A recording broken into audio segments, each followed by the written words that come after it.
recebe e é does, então esse S aparece sempre na frase afirmativa, ok?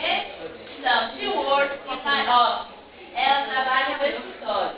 A frase na interrogativa ficaria, ó, does she work?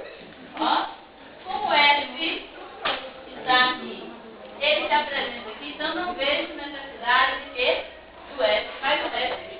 Ele perde o F. É só reescrever a frase. Na negativa é a mesma coisa. Ó, doesn't. Significa não, viu gente? É a mesma coisa, tá? Word. O restante da frase. Ok? Ó, replay. Play é jogar, tocar, depende do contexto. Então, does he play?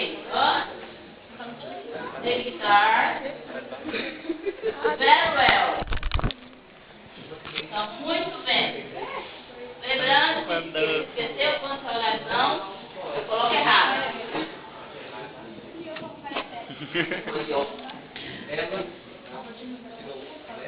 Ok?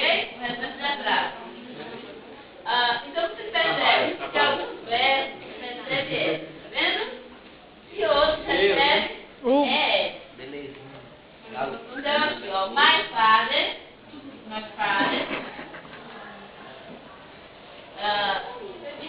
Eu percebo que ele tem ES, então eu já coloco aqui, ó, na interrogativa, ó, Cadê? Como já vem aqui, ele vai perder. Olha, boca ali. Ele perdeu. Que grande.